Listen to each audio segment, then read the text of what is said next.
Part of the value of any learning experience is determined by the return on investment of the time spent learning.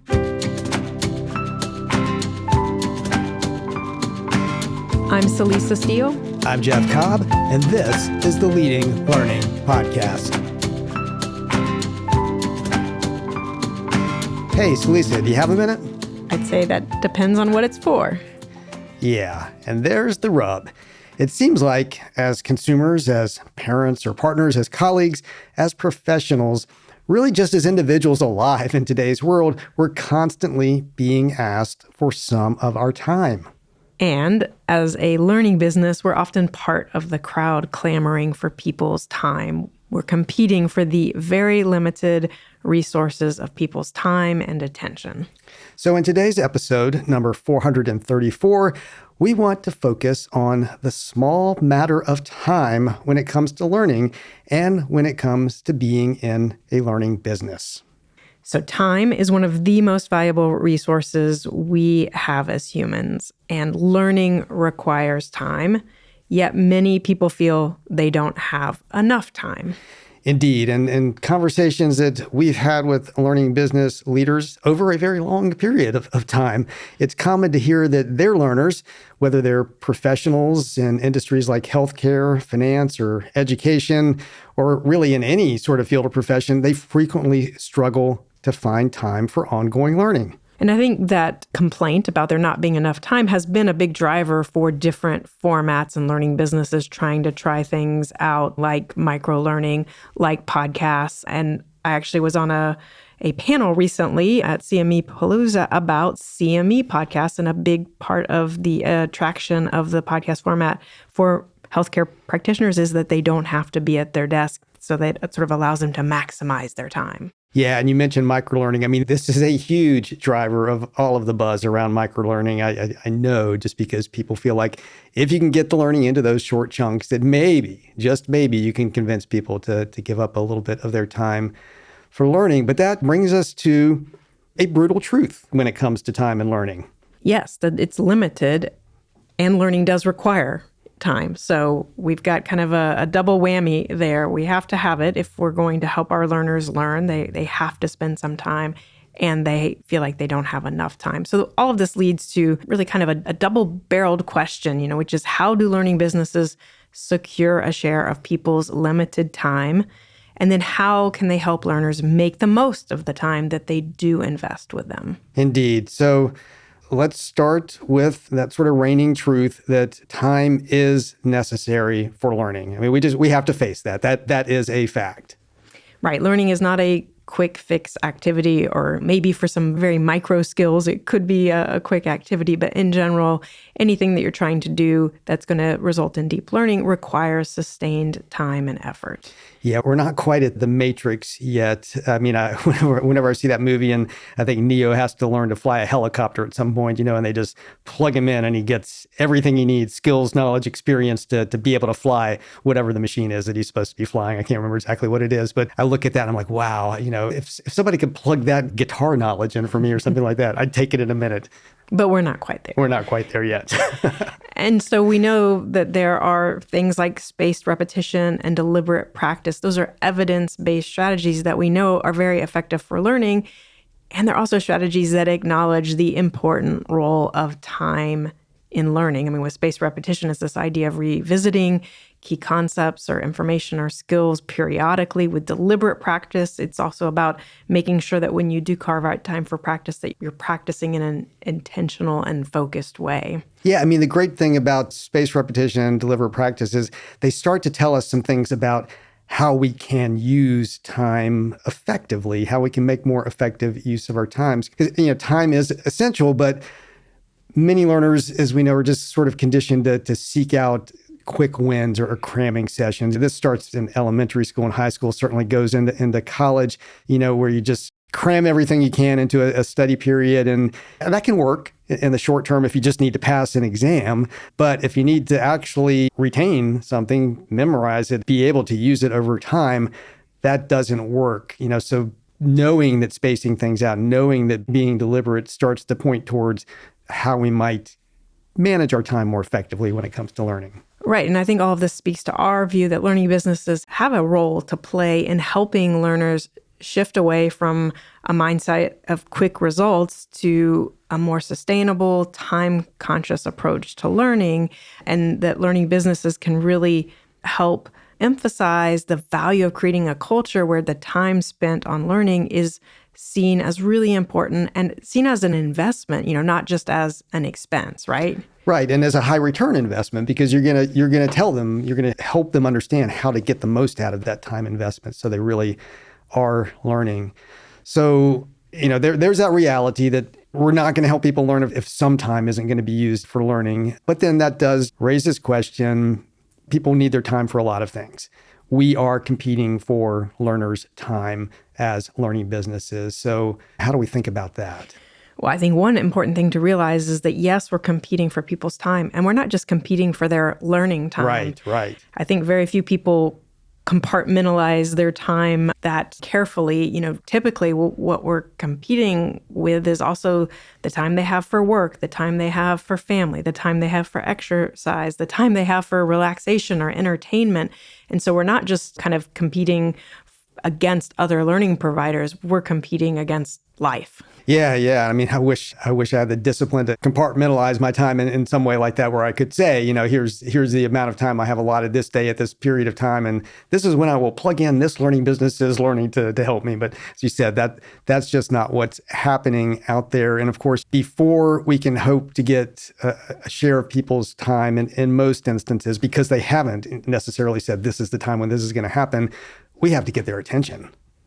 Yes, and it's challenging to get people's attention because attention requires some time. Right. And there are a lot of things that want your attention. I mean, we're at the time of this podcast, we happen to be in an election season, and I don't know how many messages I'm getting in my email box and my smartphone right now from candidates who want my attention, of course, they want money, but that sort of stuff is flowing all over the place. Messages from friends and family and advertisements and just the stuff of life. So I think learning businesses can and should keep this time-strapped mentality that a lot of learners bring to your marketing, to your learning experiences in mind. And so when you're developing, you've got to kind of keep that reality, as unpleasant as it is, in mind, because we have to recognize that our learners, for the most part, usually do feel very time-strapped.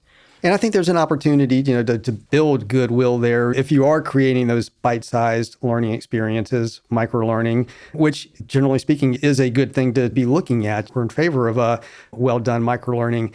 If you're creating asynchronous learning experiences, so they're not time-bound. If you're creating mobile-friendly platforms like podcasts, so they can be done at any time.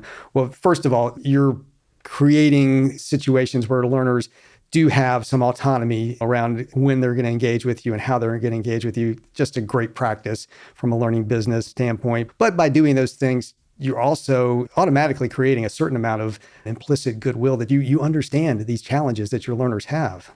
Right. So this reality of how time-strapped our learners are has direct implications for formats that might show up in our portfolio. I think we also need to keep the time-strapped point of view or mentality in mind when we're promoting our learning products as well. Because again, that gets back to even before someone's going to engage with that micro-learning segment that you have or listen to that podcast episode, you first have to get their attention. So that means we also have to keep that in mind when we're talking about the learning we're hoping they will engage in, when we're marketing it and promoting it.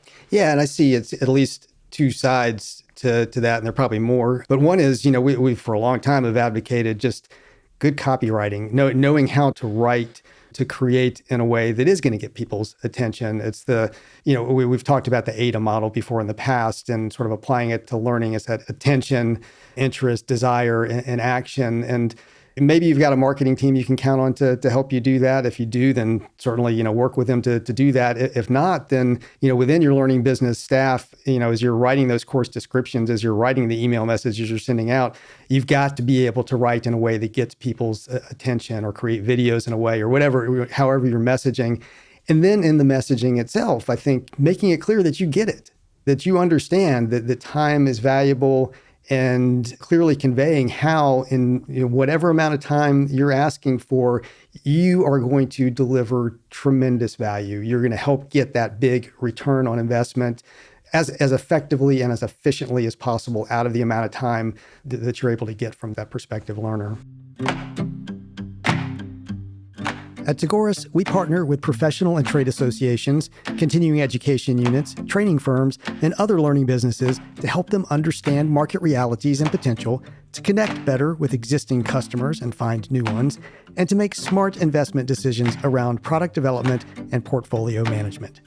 Drawing on our expertise in lifelong learning, market assessment, and strategy formulation, we can help you achieve greater reach, revenue, and impact. Learn more at tagoras.com/more.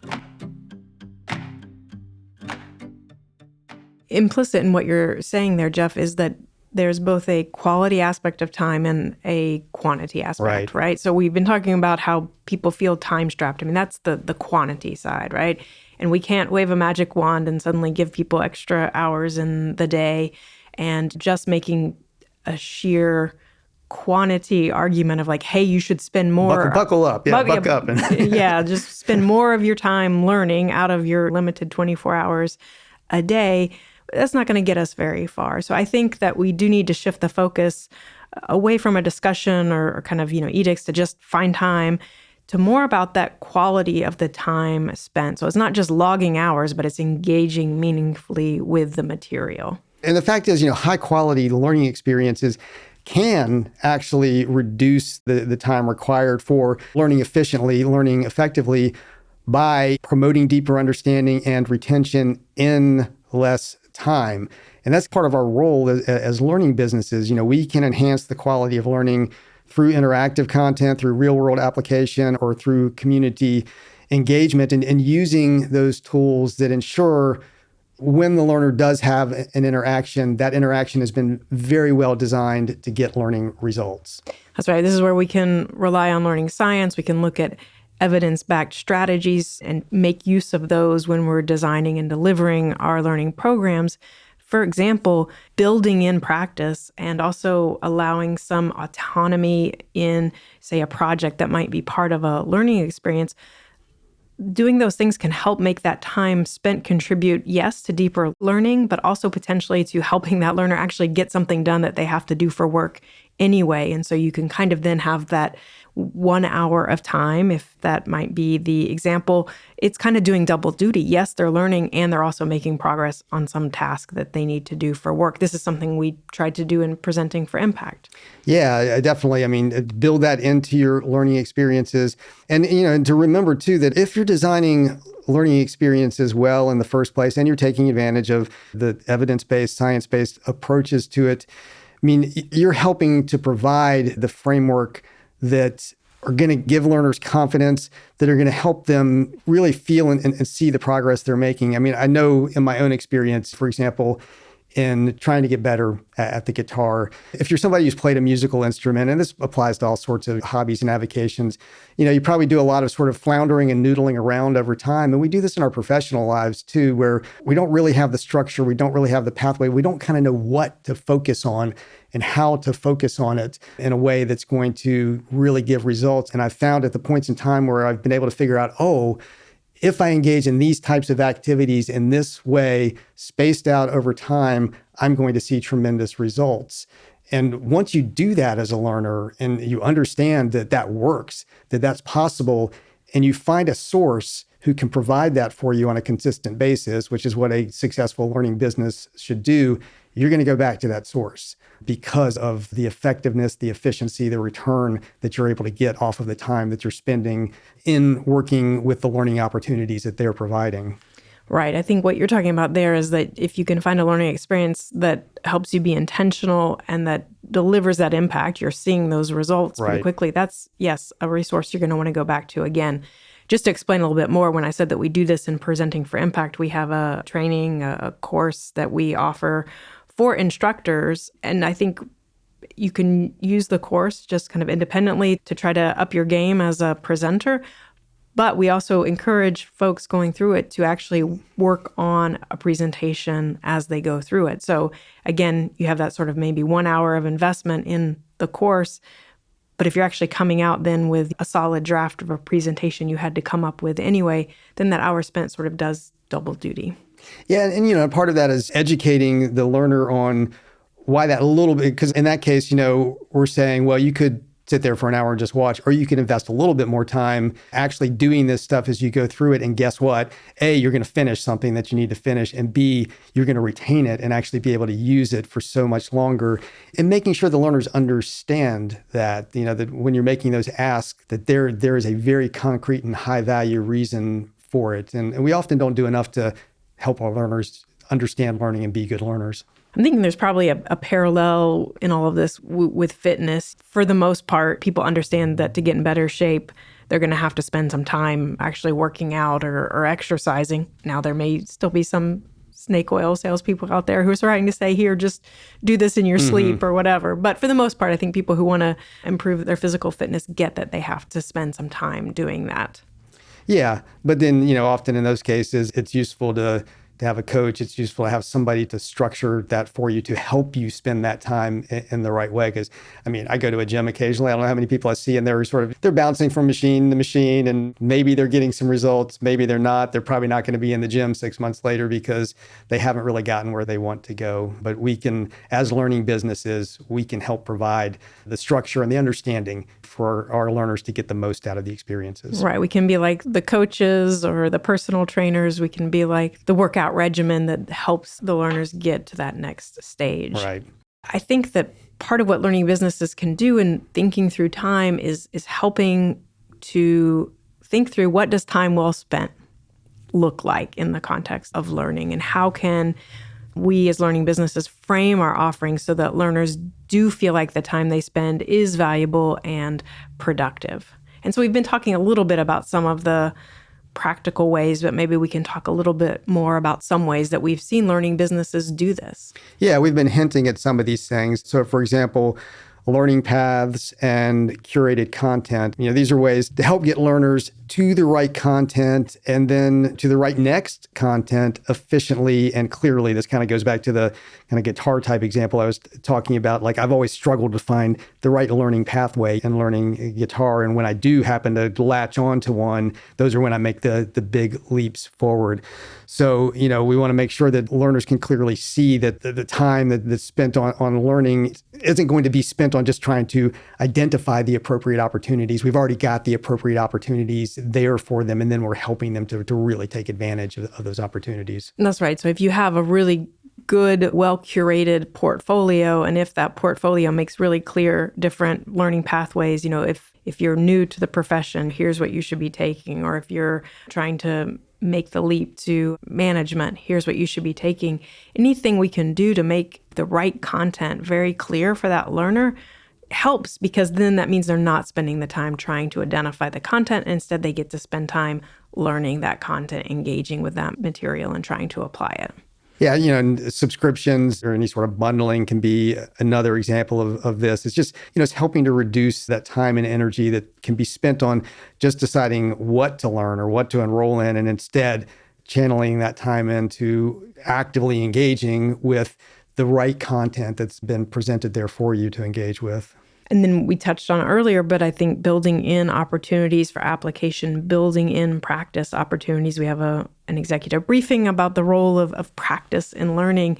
Anything that you can do to really help the learner begin to apply and begin to see the real connection between the material and their day-to-day work is going to be huge, because then the time away from work to participate in a course then becomes time on work. It's something very clearly that they're going to be able to move more quickly through what they need to do and more effectively through what they need to do on the job.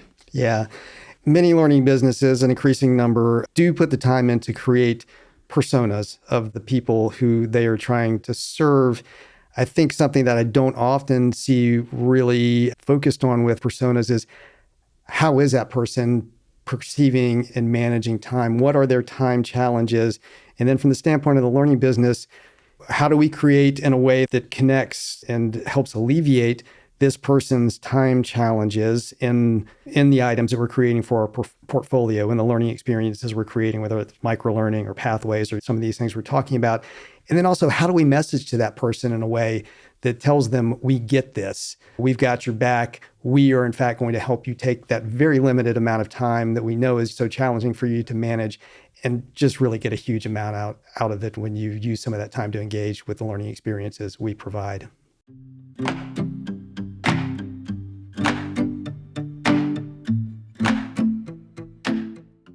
Part of the value of any learning experience is determined by the return on investment of the time spent learning. So as good stewards of your learners' time, think about how you can create more impactful learning experiences that maximize the value delivered. At leadinglearning.com/episode 434, you'll find show notes, a transcript, and options for subscribing to the podcast. If you haven't yet, please do subscribe. And we'd be grateful if you would take a minute to rate us on Apple Podcasts or wherever you listen, especially if you enjoy the show. Celisa and I personally appreciate reviews and ratings, and they help the podcast show up when others search for content on leading a learning business. And please spread the word about Leading Learning. You can do that in a one-on-one conversation or email to a colleague, and you can do it through social media. In the show notes at leadinglearning.com/episode 434, you can follow the link to connect with us on LinkedIn. Thanks again, and we'll see you next time on the Leading Learning Podcast.